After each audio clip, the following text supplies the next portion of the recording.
Buenas madrugadas. Eh, Últimamente grabo a pantalla completa en todos mis canales, lo cual quiere decir que si agrandan el video, le ocupa toda la pantalla del móvil. Puede ser que dependa también del móvil que estén usando, si me están viendo a través de un móvil, eh, y, y puede que solo sean los de alta gama, no lo sé. Eh, Jueves 1 de septiembre de 2022, las 4:36 de la madrugada. Bueno, ayer, 31 de agosto, me desperté tarde, por eso sigo despierta ahora, como de costumbre. Y bueno, al meterme en Facebook o en un WhatsApp o no sé dónde, en un WhatsApp colectivo, no sé dónde, en un grupo de WhatsApp o en Facebook o no sé dónde, murió Gorbachev. Bueno, he estado viendo las noticias, pero haciendo otras cosas al mismo tiempo. Estuve viendo solo 3 canales: Televisión Española 24 horas, Euronews y Deutsche Welle News, la televisión pública alemana. Bueno, no tenía ganas ahora de grabar un video, tengo otras complicaciones, pero ya grabaré más videos sobre Gorbachev, pero quería hacer algunos comentarios, ¿no? Que no son mis opiniones personales acerca de Gorbachev, eh, eh, sino sobre todo en la televisión han entrevistado ciudadanos rusos, ¿no? Y también ciudadanos europeos, y no sé si norteamericanos, pero cuando entrevistan a un europeo, la gran mayoría dice que Gorbachev fue sin duda alguna un gran hombre, una figura clave en la historia del siglo XX. Bueno, por supuesto que fue una figura clave en la historia del siglo XX, ¿no? Más que clave. Una de las grandísimas figuras del siglo XX, de la segunda mitad del siglo XX o de finales del siglo XX, fue Gorbachev. Un gran político, sin duda, para mí. Un gran hombre, sin duda, para mí. Luego veo que entrevistan a gente en Rusia y las opiniones están bastante divididas y fragmentadas. Hay un porcentaje que ni le va ni le viene, pero hay un 20% de rusos lo consideran hoy en día, un 20% en encuestas hechas por estos días y antes de estos días. Un 20% de los rusos consideran a Gorbachev un delincuente común, dicen muchos rusos. Y también un porcentaje pequeño de rusos que quizás Occidente, lo que llaman Occidente, otros, porque para mí Occidente incluye Rusia, quizás para los occidentales el porcentaje parezca pequeño, pero solamente un 30% de rusos tiene una buena opinión de Gorbachev. Repito, el 30% una buena opinión de Gorbachev, de rusos. El 20% lo consideran sencillamente un delincuente, común además. Y el 50% está ahí, o ni le va ni le viene, o no sabe qué decir, o no le importa. Pero ese 50% no considera que Gorbachev sea una figura relevante, porque si no, darían alguna opinión. No dar una opinión sobre una figura tan relevante en la historia, ya no del siglo XX, sino de la humanidad, es signo de que además de ese 20% de rusos que lo considera un delincuente, hay un porcentaje elevado de rusos que no lo quiere para nada. Hoy voy a tratar solo ese tema. ¿Qué pasa con Rusia, con los rusos y Gorbachov? No voy a hablar aquí de la perestroika, del glasnost y de cómo viví yo la caída del muro de Berlín, en qué andaba yo en esa época y qué pensé yo cuando se disolvió la Unión Soviética. El caso es que el paso del... Y esto lo estoy simplificando porque no fue tan fácil, ¿no? Recuerden que la Unión Soviética era Rusia más una colección de países, algunos directamente gobernados por Rusia y otros gobernados gobernados con, digamos, marionetas de Rusia o asociados totalmente a lo que era la Unión Soviética. El que comienza el proceso de apertura y de cambios en la Unión Soviética, es decir, el glasnost y la perestroika en ruso, en palabras rusas, es Mikhail Gorbachov. Algo totalmente inesperado. En aquel momento de la Guerra Fría nadie pensaba, ni yo tampoco, que aquello iba a terminar en una implosión de la Unión Soviética, es decir, que la Unión Soviética, entre comillas, se iba a autodestruir o iba a desaparecer porque quería, por cuenta propia. En aquella época de la Guerra Fría, yo recuerdo que yo nací bajo el terror del fin del mundo por la competencia en armas nucleares y en poderío nuclear que tenían por un lado por un lado la Unión Soviética, con Rusia a la cabeza, y por otro lado Estados Unidos. Los primeros 30 años de mi vida y un poco más pasaron bajo ese terror de la Guerra Fría, ¿no? De que podía haber una confrontación nuclear, y estuvo a punto de haberla en el 61 o 63 a raíz de los misiles que colocó Nikita Khrushchev, creo que fue Khrushchev, aunque me puedo equivocar, en Cuba, la famosa crisis de los misiles de la que no voy a hablar. Bueno, la Unión Soviética se desintegra, la desintegración viene de adentro y sorprende a todo el mundo. Ya con 3 décadas de vida, yo me sorprendí muchísimo, ¿no? Bueno, Putin no tiene previsto hacerle un funeral de Estado a Gorbachov. Se le va a hacer un funeral en Rusia, pero no de Estado. Esto implica muchas cosas, porque un personaje como Gorbachov amerita un funeral de Estado. Si hay alguien en el siglo XX que debería ser enterrado con honores de Estado, ese es Mikhail Gorbachov. Entonces, para aquellos que creen, bueno, evidentemente estamos en el momento, en una circunstancia especial, porque hay una guerra entre Rusia y Ucrania, o entre Rusia y Occidente, o lo que se ha dado por llamar Occidente. Y bueno, quizás hacerle un funeral de Estado a Gorbachov no le convenga a Putin, no lo sé.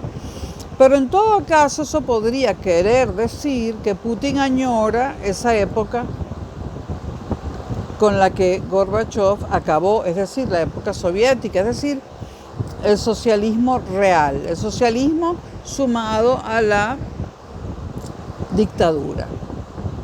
¿Qué había en la Unión Soviética? Socialismo más dictadura, las dos cosas, un socialismo totalitario. ¿Por qué hay rusos que odian tremendamente a Gorbachov? Y voy a hablar de manera muy sencilla en este video. Lo voy a colgar en Clea Forever, no lo voy a colgar en el canal de Historia, porque es un video es coloquial y es de mis opiniones personales y me interesan mucho los comentarios, ¿no? Los rusos que no recuerdan bien a Gorbachov, no lo recuerdan bien porque todavía hoy en día, 31 años después de 1991, que podemos decir que es el año en que definitivamente se cae la Unión Soviética porque se empieza a caer en el 87, hay un pico en el 89 muy importante, que para mí el 89 es el año de la caída de la Unión Soviética, pero los historiadores han decidido que es el 91. No voy a pelear por eso en este momento.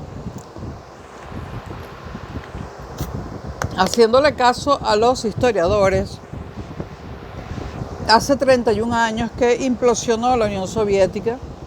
Sin Gorbachov no hubiese sido posible. Es decir, se acabó el comunismo. Lo que se dio por llamar comunismo, es decir, socialismo más dictadura. Ahora, pasaron dos cosas.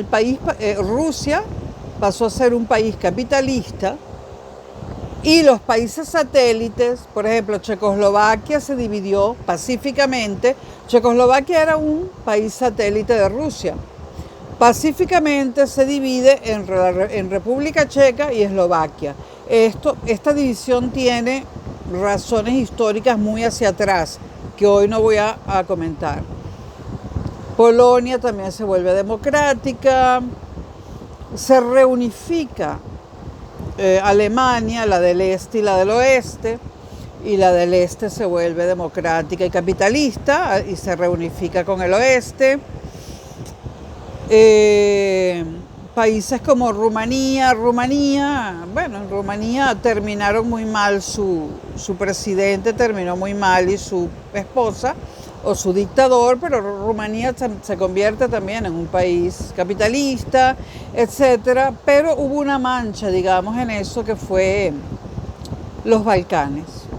Aquello que alguna vez, bajo el férreo control de Tito, del general Tito, del mariscal Tito, se llamó Yugoslavia. En eslavo, Yugoslavia quiere decir Países Eslavos Unidos.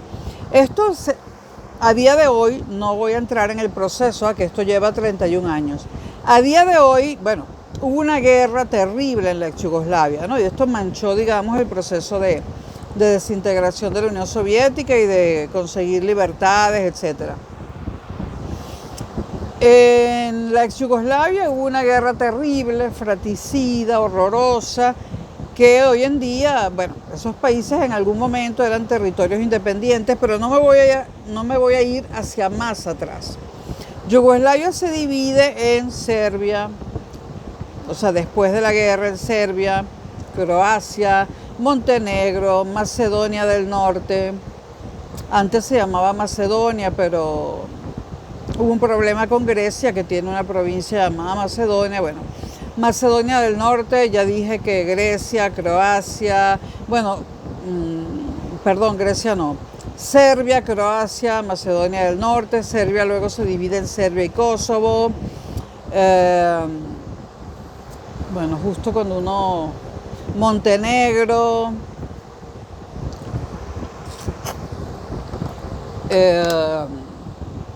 Bosnia, Herzegovina, etcétera, ¿no? Esta división de Yugoslavia fue sangrienta y dolorosa.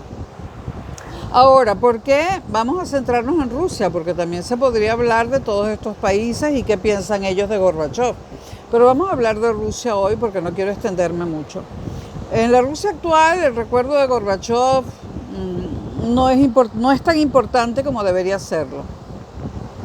No porque yo prefiera el capitalismo al comunismo o viceversa, sino porque fue un político de una estatura monumental y merecía, repito, un funeral de Estado.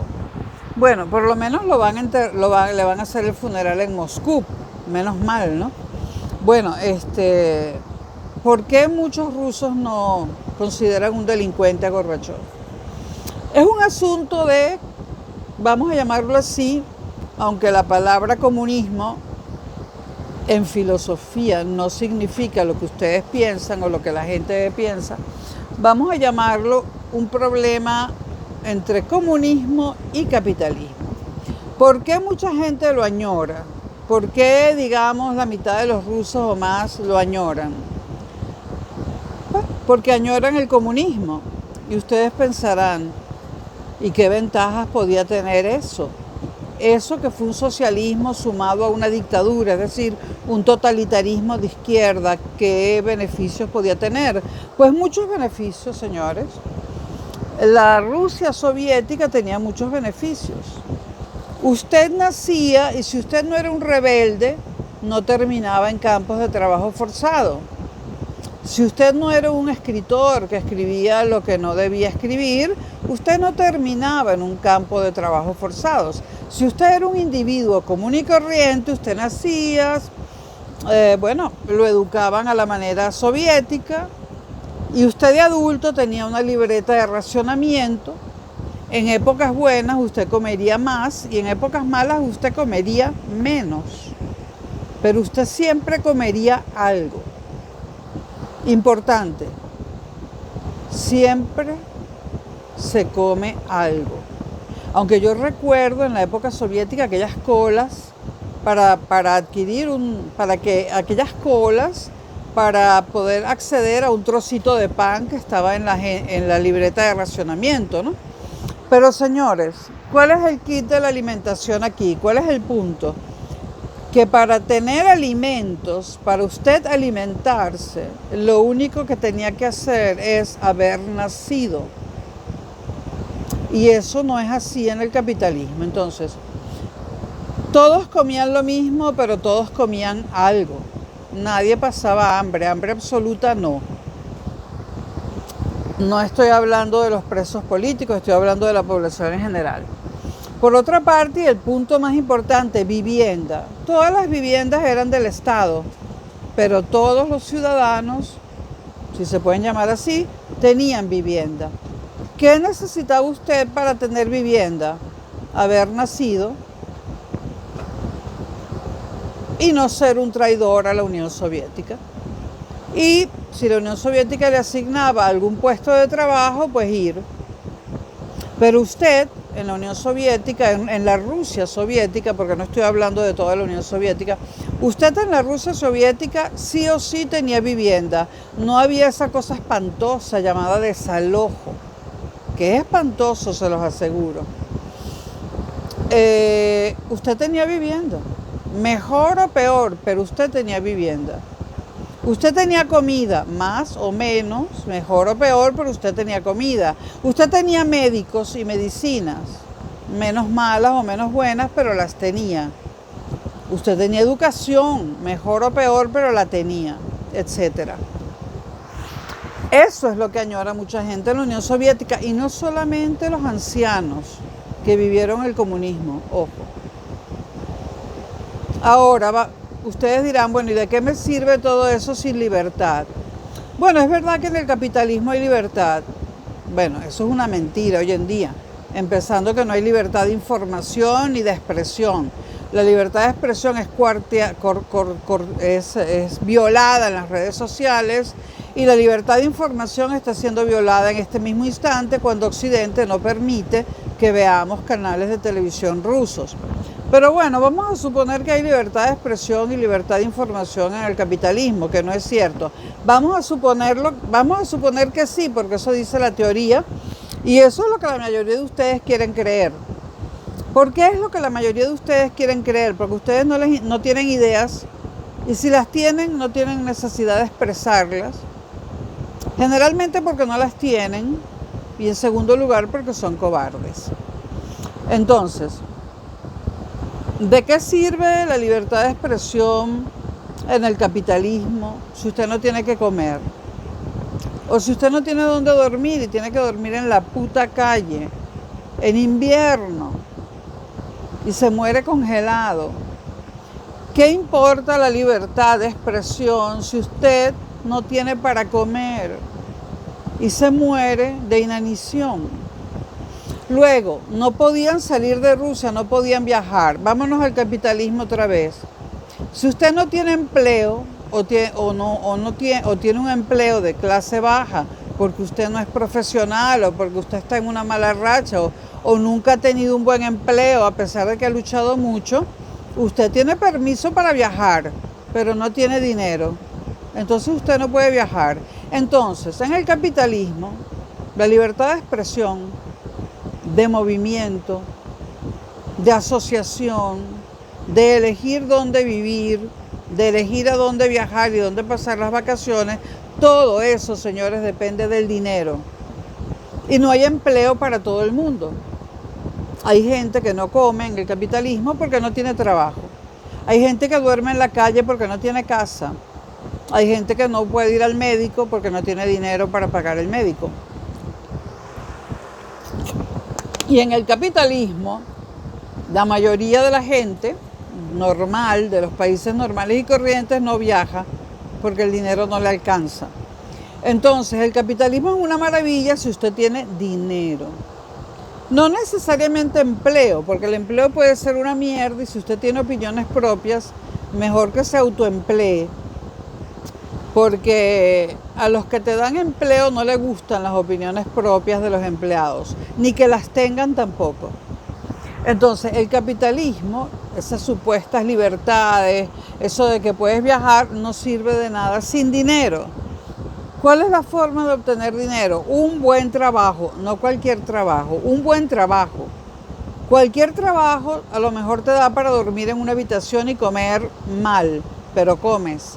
Pero a lo mejor no te puedes pagar el cáncer de tu hijo. A lo mejor se te muere tu hijo porque no puedes pagar el cáncer. ¿O acaso no es así en Venezuela, en Colombia, en los Estados Unidos, en Argentina? ¿Acaso no es así? Es así. No sigo con los ejemplos de las enfermedades que le pueden dar a la gente a cualquier edad. Y si no tienes cobres, dinero, money, geld, pasta, plata, billete, si no tienes dinero y estás en un país capitalista como por ejemplo Colombia o Argentina o Brasil o incluso los Estados Unidos o México, pues te enfermas y si la enfermedad es muy costosa, aunque tengas empleo y seguro médico, no te la cubre y te mueres. Entonces, para que el capitalismo te sirva, tú tienes que tener dinero, o bien a través de un buen empleo, pero a lo mejor no te gusta ese empleo, o lo heredas de tus padres, o te ganas la lotería, etc. Pero vamos a ser sinceros, ¿qué porcentaje de la población en el capitalismo tiene dinero para pagarse cualquier enfermedad por más costosa que sea? Cualquier viaje, por más costoso que sea, etcétera, cualquier universidad del mundo, por más costosa que sea, cualquier comida, por más costosa que sea, muy poca gente. Obviamente hay más gente con posibilidades en Europa que en América Latina, o mejor dicho, que en América toda. Porque los norteamericanos padecen, no todos los norteamericanos. Yo recuerdo una serie norteamericana donde un personaje le dice al otro, me voy a morir dentro de poco, porque el cáncer, bueno, porque me lo dijo el médico, tengo cáncer, y el otro le dice, pero ese cáncer es tratable. Y entonces, tranquilamente, el que tiene cáncer, que en ese caso era un soldado jubilado, dice, bueno, es que mi seguro médico, el que me corresponde por ser un soldado raso, cubría ciertos tratamientos, pero otros no. Pero estoy conforme con mi suerte porque eso es lo que yo logré en la vida. No logré ser más que un soldado raso y entiendo perfectamente que no tengo derecho a esos otros tratamientos que pudieran salvarme la vida. Esto es una serie policíaca norteamericana. ¿Qué le está diciendo el gobierno y los medios de comunicación norteamericanos a los norteamericanos? Si usted no cumple el sueño americano de tener $1 millón a los 30 años y multiplicarlo por 1000 en un año, pues usted no va a poder pagarse una enfermedad cara. Y los norteamericanos ya tienen tanto tiempo en eso que están ya mentalizados en que eso es así y no les importa. Habrá un grupito a quienes sí les importa, pero vaya usted a saber en qué partido político están metidos y bajo qué presiones se encuentran. Entonces, el capitalismo sin dinero no sirve.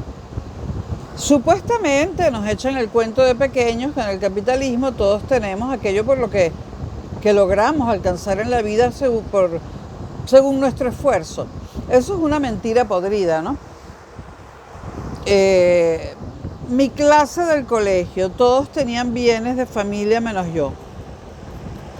Tú heredas una casa, así sea pequeña, y si tú no quieres trabajar, porque te atormenta trabajar, tú te bajas en los cambures en Venezuela de una mata, vives en tu casa pequeña y listo.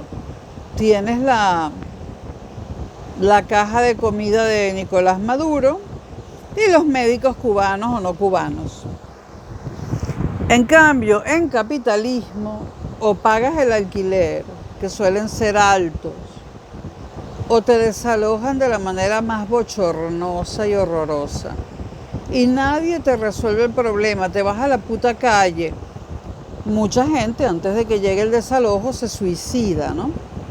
Este no es un video anticapitalista, es para que se vea, ¿no? O sea, si tú no tienes dinero y tú te mueres por ir a París y naciste en Venezuela, o naciste en Perú y tu sueño es ir a París, pero nunca consigues el dinero, ¿de qué carajo te sirvió el capitalismo?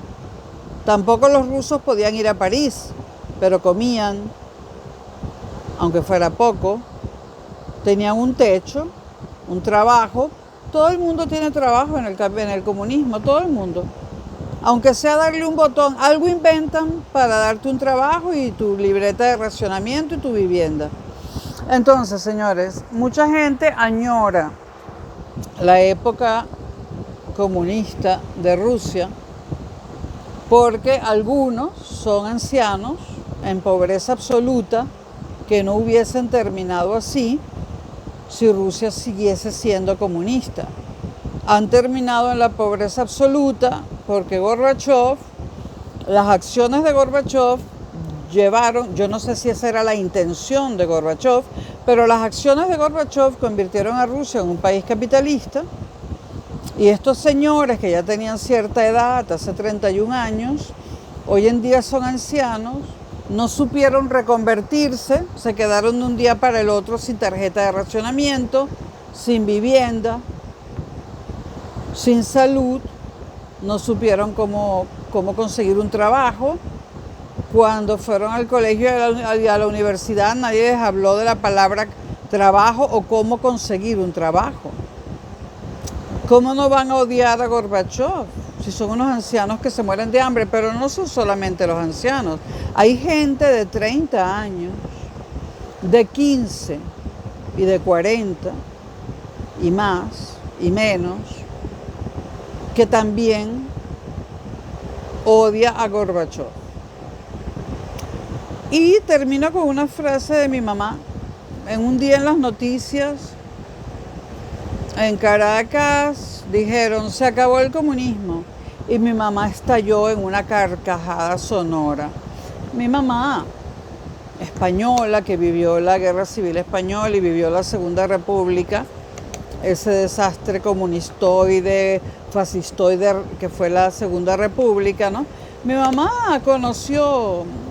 sabe de socialismo sabía de socialismo versus capitalismo o de comunismo versus capitalismo. Cuando mi mamá escuchaba en el 89, 90, 91 que se había acabado el comunismo, soltaba una carcajada y me decía, el comunismo no se acabará nunca. Regresará, Concha, más pronto de lo que tú crees.